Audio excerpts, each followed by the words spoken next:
And welcome back to a fresh episode of the Business Growth Show. I'm your host, Sam Dunning, and co-owner over at webchoiceuk.com. And today I'm joined by Ethan Beute. Ethan is the chief evangelist over at BombBomb. He's host of the Customer Experience podcast, and he's also the co-author of Rehumanize Your Business. He's sent over 10,000 personal video messages and taught thousands of business professionals, how and why they can do exactly the same. Ethan, a really warm welcome to the show. How's it going? Awesome. Thanks so much for having me.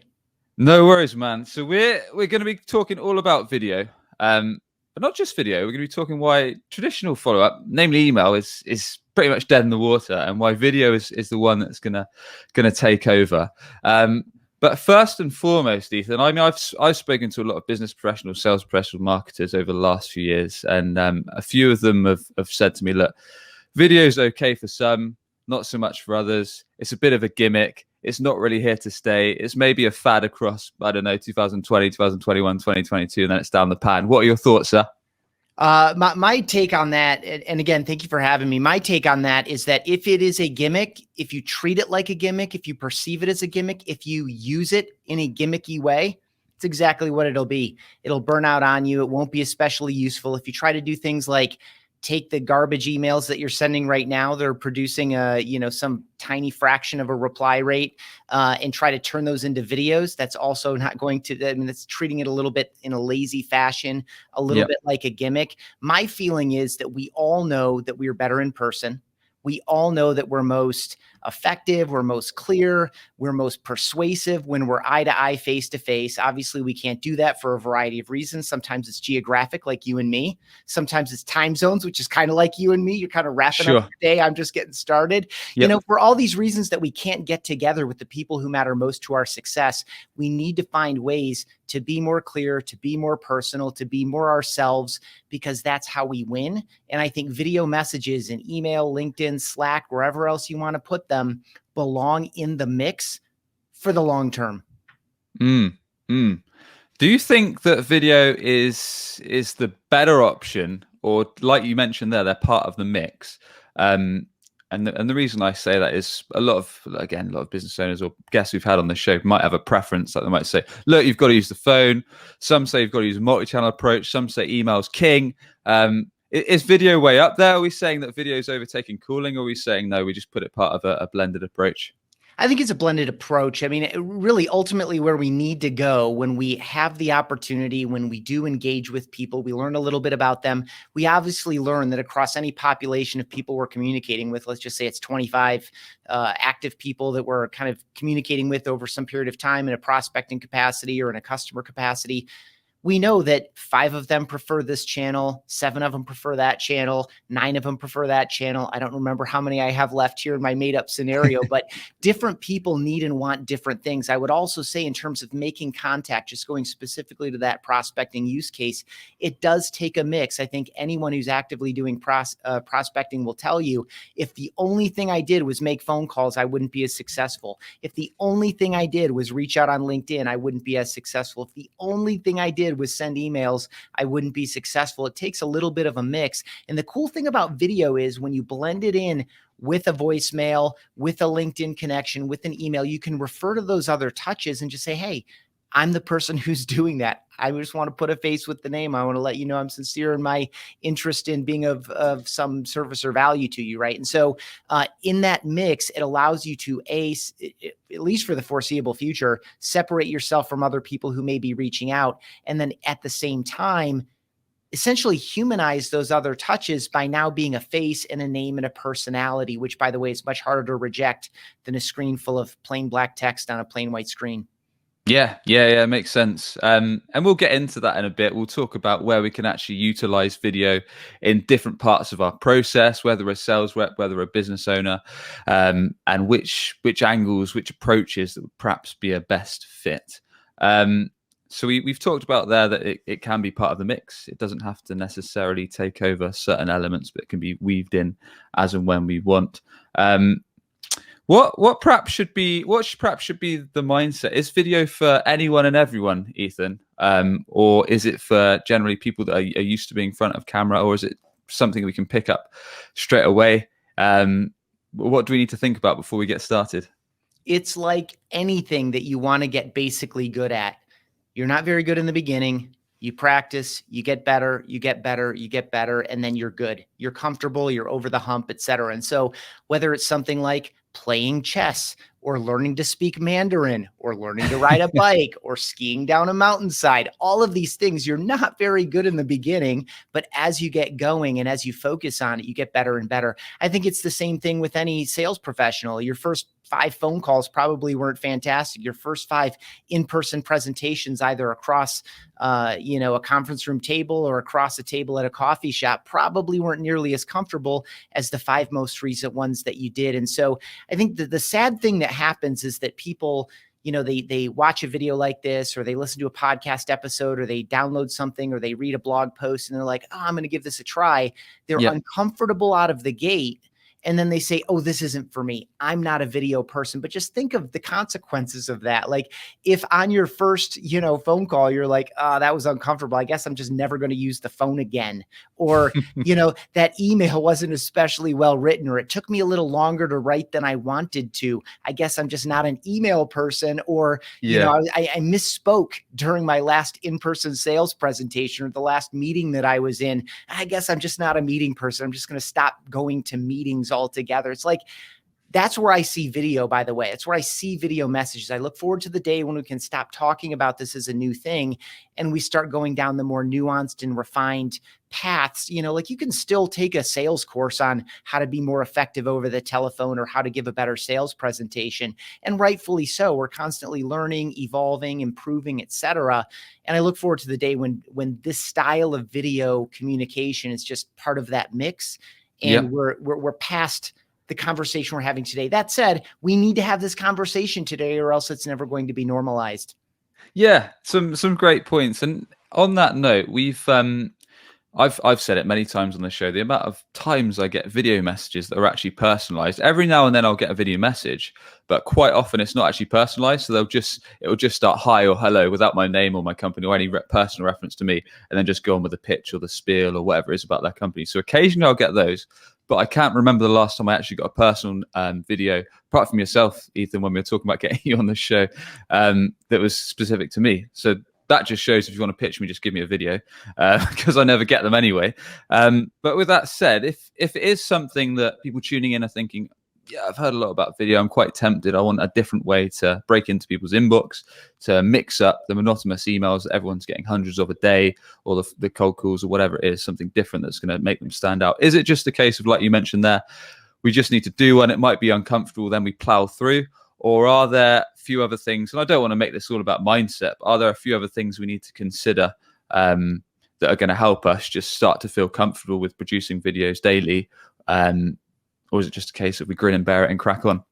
Yeah, this one's challenging because most of the resistance and most of the challenge of doing it is emotional and it's internal. But most of what I'm going to share with you is rational. So I know it's not totally going to hit, but I'll leave you with a tip that I think will bridge that divide a little bit. And so in general, the main reason people, I think you said grin and bear it, like this idea of this, like, I'm just going to force my way through this very terrible, uncomfortable, awkward thing. Like that is part of it. But the reason we feel so awkward and uncomfortable is we're just not used to seeing ourselves. Like we've become comfortable seeing ourselves on video now that we all have to use Zoom or Microsoft Teams or Cisco WebEx or Google Meet or whatever we're using for our, face-to-face meetings. So we're used to seeing ourselves on our screen a little bit. But the difference with these recorded video messages is that we can play them back. And when we do, we tend to judge ourselves far more harshly than anyone else would. We tend to be unfair to ourselves. We tend to expect a higher level of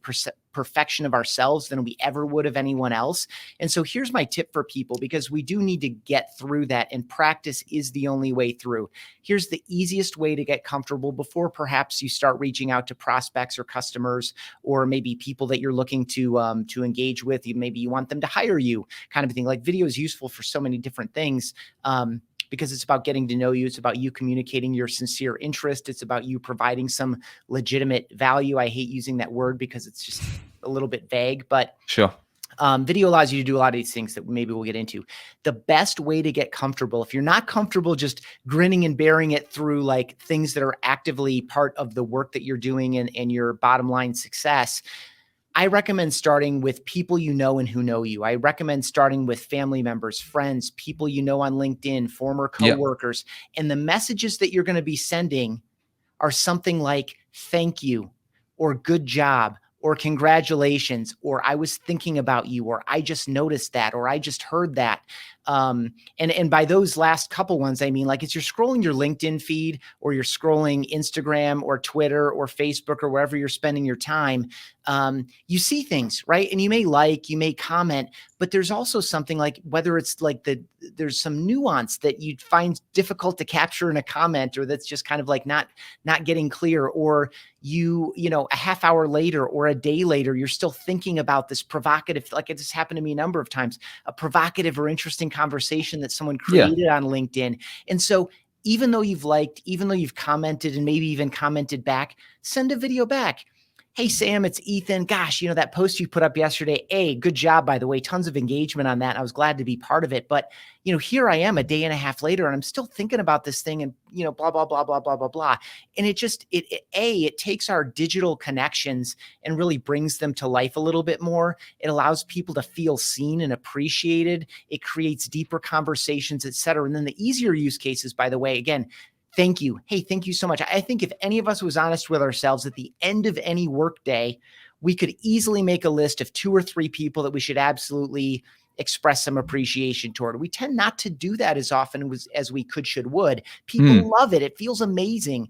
Same thing with congratulations or good job. You see someone got a promotion, or you see someone finally close that deal they were working on for the past 2 or 3 weeks or 2 or 3 months for that matter. So these little touches, they get you comfortable on camera, like just seeing yourself and recording it. How do I start these videos? How do I get out of these videos? It gets you comfortable with your software. It gets you comfortable with your setting, which most of us should do, again, because we're doing video calls. Gets you comfortable with looking the camera in the lens. All of these things that we need from a technical as well as kind of a functional comfort level can be worked out by reaching out in these lower threat, friendly, easy to do videos. And by the way, again, you're going to start getting replies that completely validate that this is a different and better way to communicate. You're going to get replies back that say, oh my gosh, I loved your email, which by the way, no one ever says unless there's a warm personal video in it.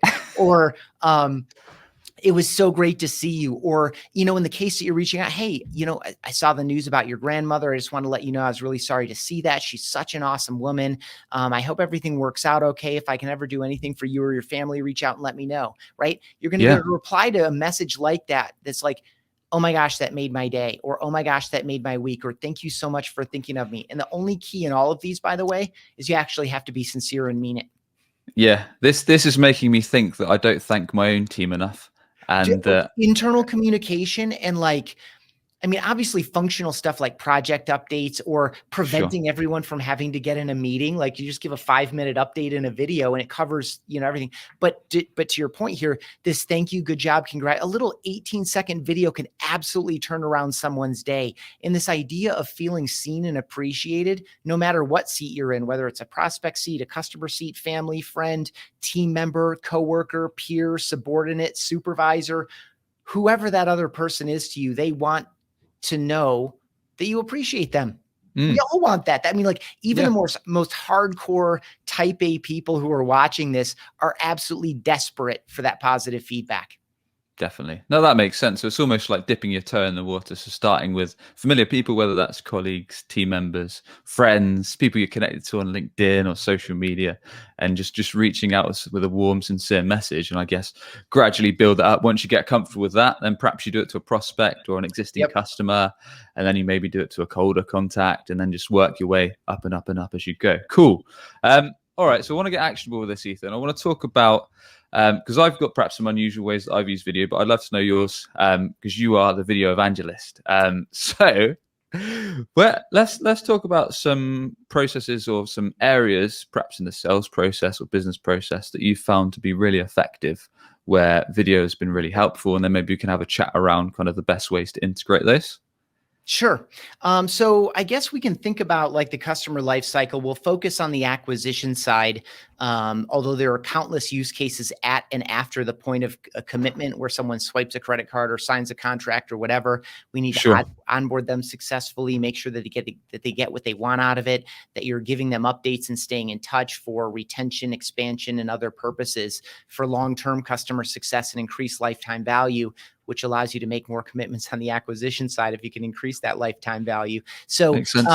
just starting from the get-go, you're either doing some inbounding, or most people are probably doing a combination of inbound and outbound. And of course, you can use video for some of that earliest engagement. So let's just say you have a bunch of inbound stuff that you're doing, whether it's you're generating leads through forms or downloads or webinars or any of these other things. Anytime you have people that are now part of your community, they've raised their hand, they've expressed some level of interest or commitment, a great thing, whatever you're sending, like you're delivering whatever you promised, or you're making that welcome or introduction in the case that they're signing up for a trial or something like that, reaching out with an evergreen video. And this is a key option here.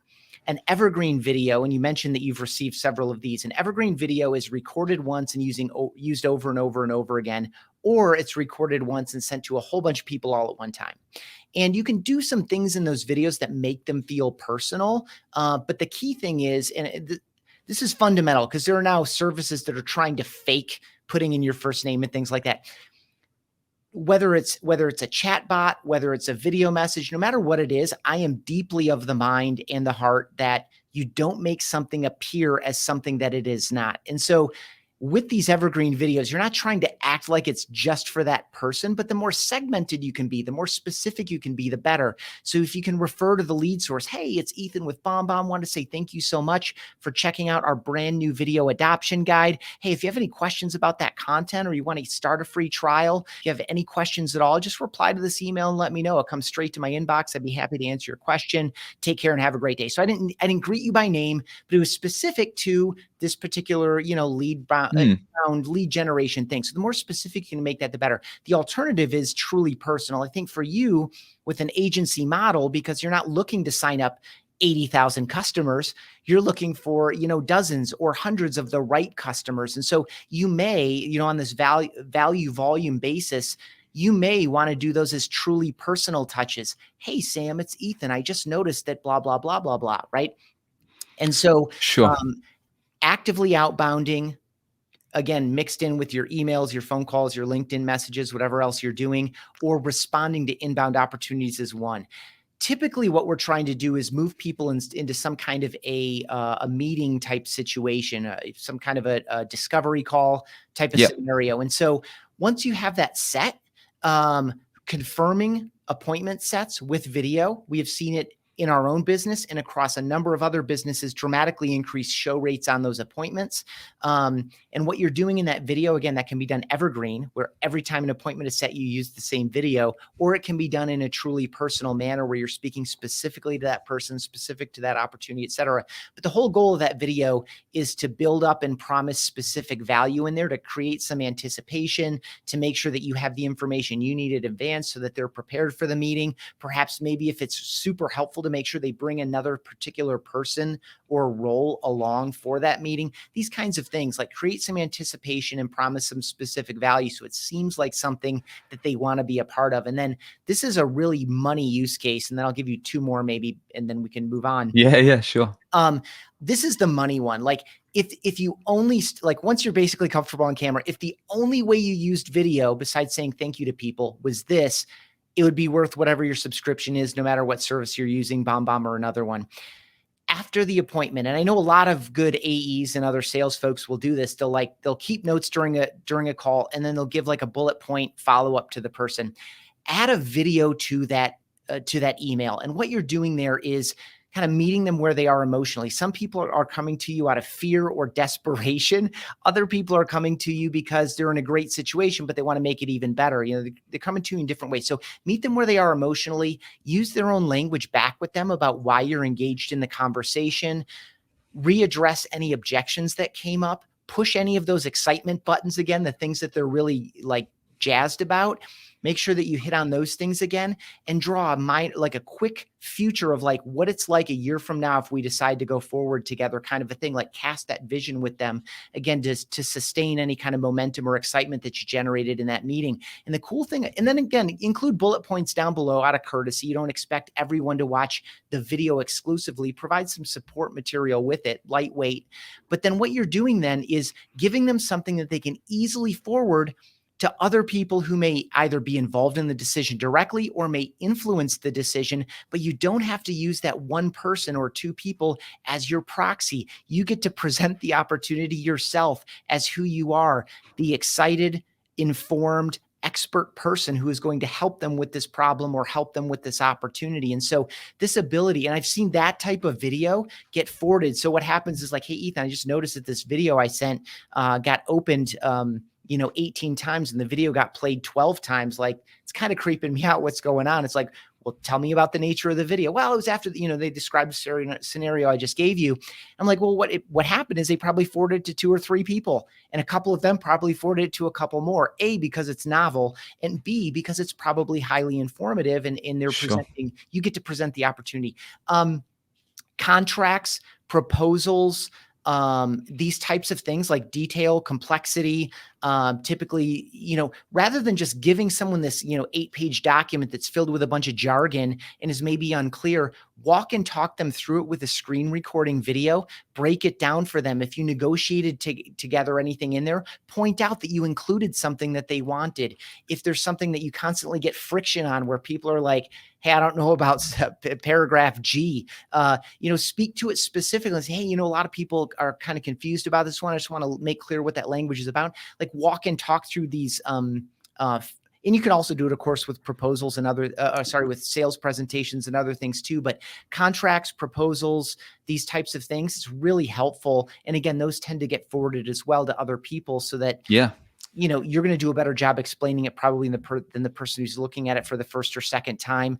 Obviously, at the point of commitment, any peer-to-peer stuff that you can do that's relevant to the deal, if it's a technical decision or a technical product or service, or service delivery, your CTO to their CTO, or your CEO to their CEO, your CMO to their CMO, like peer-to-peer stuff, just kind of build that relationship and provide some assurance, confirm any kind of like values matching that there is there, just like any of the stuff that will really bridge that gap and make it a no-brainer. Like, okay, we got to go with these people. Feel like we know them. They seem like really interested and motivated. Again, the simple act of recording a truly personal video, even if it's 45 seconds, and sending it is just the sign of respect, the sign of appreciation that people really, really value. Yeah, no, that does make sense. So some great points, and really like the tip in terms of if you had a phone conversation, the traditional thing to do is, can you send me an email, or can you send me a quote? Can you send me an estimate? Can you send me a proposal document? Whatever that request from the prospective customer may be. And then as a business owner, as a sales rep, we might just think, do our standard robot mode, send a bunch of bullet points, hope for the best, give them a call a week later. Oh, we're still comparing it. We're still thinking about it. Whatever the usual classic response we're used to getting is.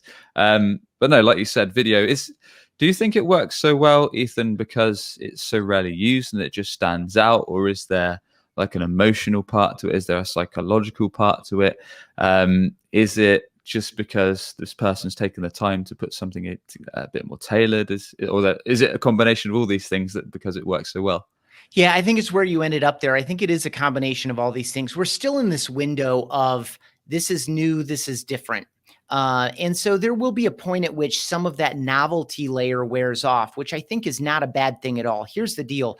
Ultimately, you are your own best differentiator. Ultimately, when people say yes, they're saying yes in part to you, to who you are, to the trust and rapport and relationship that you built, to the expertise that you demonstrated, etc. The human still matters. And if the human doesn't matter in this sales process and in the service delivery process, if the human doesn't truly matter, the human's going to get cut out. Right. And so if you feel like you are necessary and you are useful in this process of building trust, doing diagnosis, doing prescription, starting to do some of the solution providing, et cetera. If you feel as a human being that you are useful and that you belong there and that you are worth whatever you're being paid to do that work, you need to find more ways to lean in to what makes you uniquely human.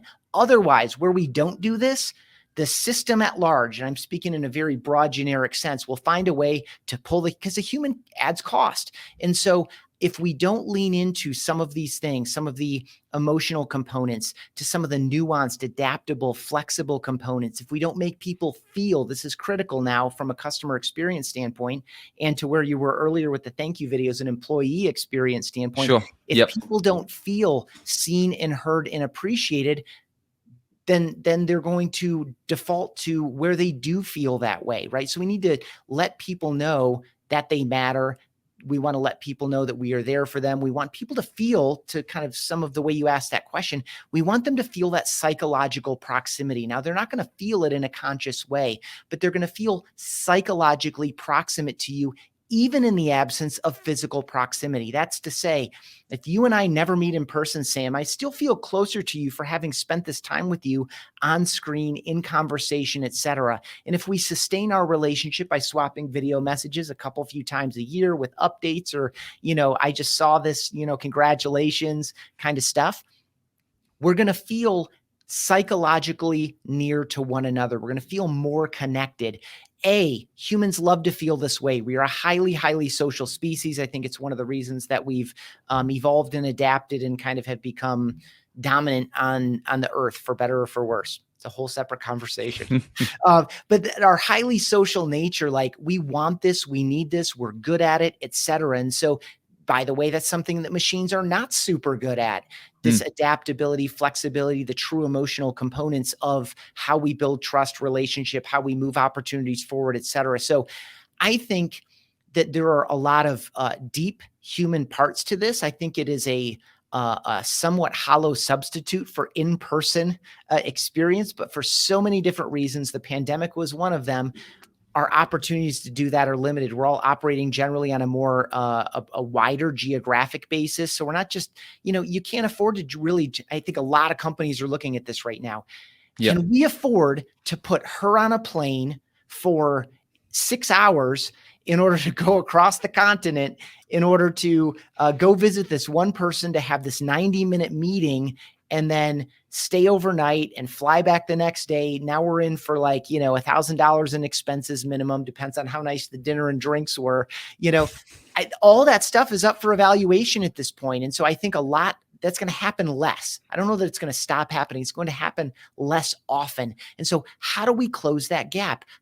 The reason, we all know why we do this. We're most persuasive in person. We build trust and relationship better in person, all this stuff. So how do we close that gap if we're not going to be doing this as often, or heaven forbid, we're restricted again from doing it for any of a variety of reasons? And so, I think there's something deeply human here. I think there's something highly functional here.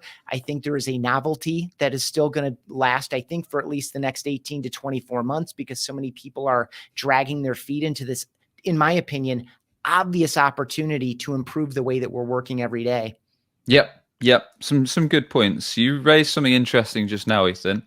So you're talking about the fact perhaps AI, perhaps things take over. I mean, personally, I think that if you're offering, let's say, a transactional product, and you're only sticking to, I don't know, calling, emailing, you're not doing anything to differentiate yourself, like you leaned on just now, to kind of showcase who you are, what's unique about yourself, your offering, how you're tailoring to your prospects' needs, desires, goals, fixing their problems. You're probably just going to be replaced by AI in a few years, in my opinion, because they're going to be able to craft emails to understand what people need.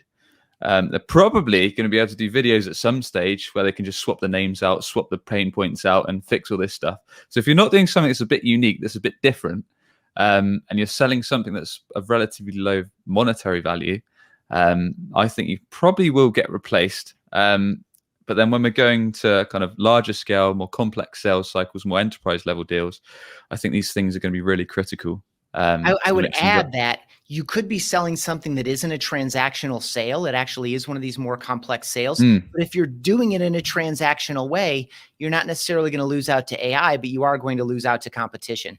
Yep. Yeah, good point. Good add. Good add. So yeah, some interesting stuff. So we've talked about kind of working video into the sales process, whether that's with a new lead, a new contact that's just come in, whether that's to complement your recent phone conversation or to send alongside your proposal. One interesting way I used video a little while back actually was we had a prospect that got in touch. I think we spoke on the phone. We perhaps sent an estimate. He said, "Yeah, we'll speak next week." Never managed to get hold of him. Probably went by a couple months, and then I thought I was going through my sales pipeline. I thought, we'll just send him a video. And I think I just said on that video, like, "Hey, Steve," I can't remember his name. "Hey, Steve, been a while. We were speaking about your web project. Appreciate things getting in the way. Life happens. Wondered if you still wanted to pick up on fixing X, Y, Z, or if you'd given up on this project." He replied later, 30 minutes. "Sam, sorry, had some really bad news. Let's pick up tomorrow. I do want to move forward." So that was one of the best case studies I had because that resulted in a few grand deal. I love it. We have a pretty large sales team in a pilot program right now, and like testing this out. And typically, what we do, we prescribe use cases based on what they really need or want, what we learn from them as we build a relationship. And that's one of the primary use cases, like we call it, like in re-engaging non-responsive leads or opportunities that have gone cold or whatever. And so a chunk of their team is just reaching out to people who had expressed some level of interest at some point, doing exactly what you did, which is, "Hey, person, it's person, detail about where we last left off based on the notes in my CRM, wondering," and what you did there was just perfect. Easy to respond to. You're asking a yes or a no question. "Hey, is this something that we should pick up, or have you moved on from the opportunity?" And what invariably happens, because you've made it really easy to respond, yes or no, they're going to reply, and they're not going to say just no or yes. They're going to go yes and, or yes but, or these kinds of things. And all you're doing is just re-engaging that person and starting the conversation back up. And it's killer. It's a good They're point. getting great results just like you did. It's a great point. I think something that this is probably not limited to video as well. This is probably limited. This is probably goes across email, call, everything. I think a lot of us by habit put too much fluff into things. So like you said, just give the question, like, "Have you given up on this? Are you still interested in this?" Because they're going to probably reply to that email yes or no. Whereas if you start doing things like, "Would you like to reconsider this? Would it make sense to pick up next week at 2 o'clock in the afternoon? And how's your dog? And what's going on with this?" And 5 minutes later, you've got a really complex email or video and they've just switched off. So I don't know what you think about that, Ethan, but I quite like to get to the point. Simpler is always better. Just here's a basic truism. Out of respect for other people, the simpler we can make our messages, the better. Now, it's harder for us to make a simpler message, to make a shorter message, to make a more concise message. It takes more work on our part, but the more work we're willing to take on our side to make it easier for other people, A, the more they appreciate it. B, the better our results are going to be. Cool. All right. So sales process we've covered a little bit. I'd like to share, just before we wrap up, a few ideas that we can use video post sale, because you hinted at it earlier. So whether that's with perhaps existing customers, whether that's people that have just signed a contract, perhaps it's customers that have been with us a long time and want to see if we can perhaps add value to their accounts, perhaps upsell them. Any unusual tips or ideas there, Ethan?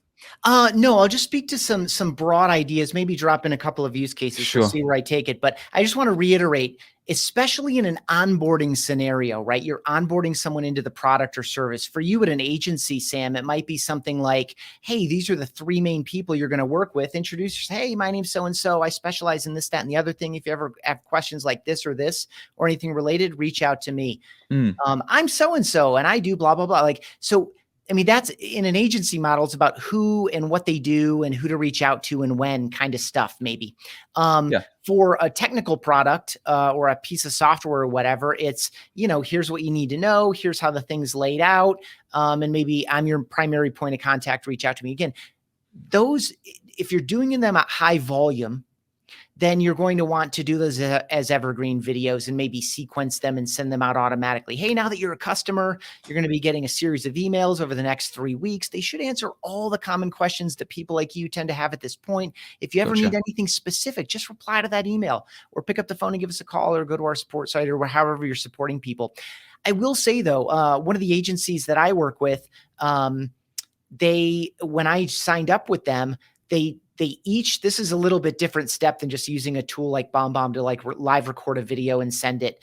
You can also upload videos into BombBomb and send them too, which is what they ended up doing. Is they got all of their team members to record these short, like welcome things that were about Ethan and BombBomb and how excited they were to work with us, et cetera. And someone edited all the clips together. So it was like this truly bespoke, unique welcome message. Now, it wasn't the true onboarding. The rest of the onboarding was primarily like, here's how you do this. Tomorrow, we're going to tell you how to do that, et cetera, kind of a thing. So anyway, onboarding. Obviously, we're doing some form typically of like a quarterly business review, a QBR or something like that. Those meetings, in my opinion, could be made actually super engaging and constructive and forward-looking and collaborative if we do a good job of keeping people updated in between those periods, right? And so by that, I mean, if you're an account manager and you've got 12 accounts you're overseeing or something like that, pay attention to what's going on in those accounts. You're probably doing something like that already, but don't just know it and prepare and sit on it for 6 weeks until that QBR comes up or so whatever your version of an account update is. Give video updates along the way. They could be short. They could be 5 minutes long. They could be 2 minutes long. They could be 8 minutes long. Depends how often you send them and the nature of the account and what they need to know.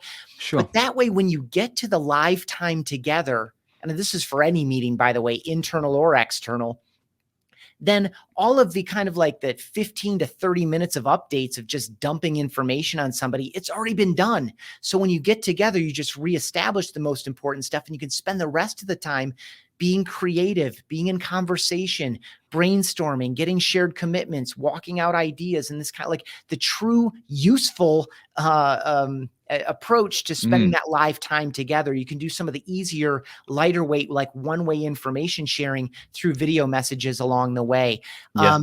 On a one-to-one or a one-to-everyone basis, just staying in touch with your past clients or current customers, whatever that looks like for you. Like a lot of the people that use our service, are kind of like, for example, like a mortgage loan officer, they tend to work with a client once every handful of years, right? But you still want to stay in touch with them to generate repeat business in the future, to generate referral business, et cetera. So find ways, like timely, relevant ways that aren't like boring or generic, that make you the expert, that allow you to provide value to your past clients or your current customers in a way. And I hate this phrase too, but I'm going to use it anyway, just to kind of stay top of mind, to be available so that when that conversation comes up, in Slack between coworkers, like, hey, does anyone know someone who does X, Y, or Z? Like, yes, you need to talk to my friend Jeff.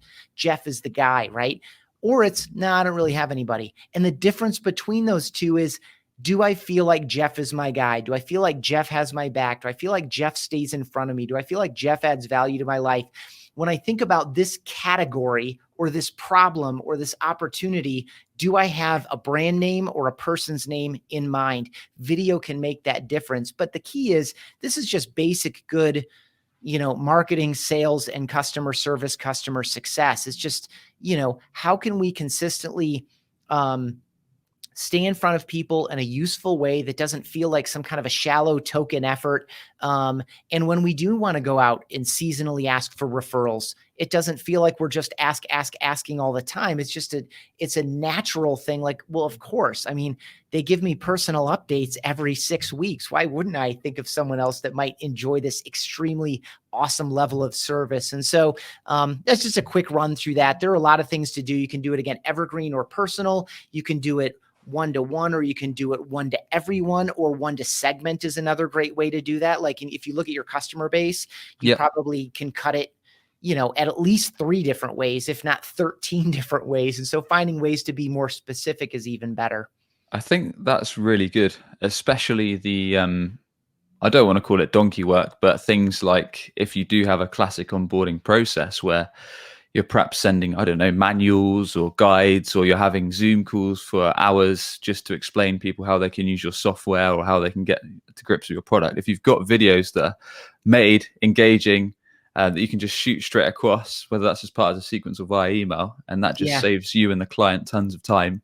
And then, like you say, when you do have those conversations together, they're actually meaningful, and you can talk about how they're doing, where they want to go, any problems they're having, what their goals are for the next month or so, or just make best use of your time rather than going over things that you can do in your spare time. And just, like you said, it's evergreen content. So that's really, really useful. And then just keeping in touch with current clients, using it for referrals, all makes perfect sense. And with that, Ethan, I think we're good for time. So I want to thank you very much for coming on, sir.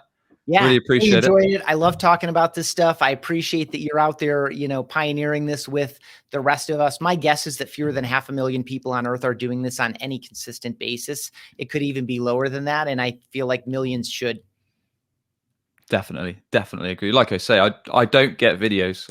I can't recall, apart from yourself, the last time I got a video message. So it just shows that there's definitely a gap at the moment. So Ethan, please do tell us more about how we can connect with you, how we can learn from you a bit more at business, and the best way to get in touch.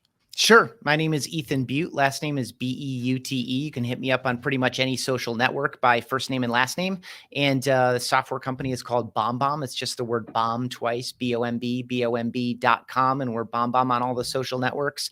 And the book that I wrote with my friend Steve, who's our CMO, is at bombbomb.com/book.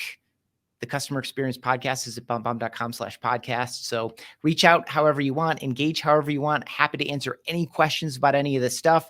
I spend a lot of time doing this. As you said in the introduction, Sam, I'm also a practitioner, but I'm engaging with our customers and other people in the community at large all the time. So I'm constantly collecting and sharing new insights and ideas and use cases, et cetera. So as you start going down this road, you run into any problems, questions, et cetera, reach out, hit me up. Happy to help.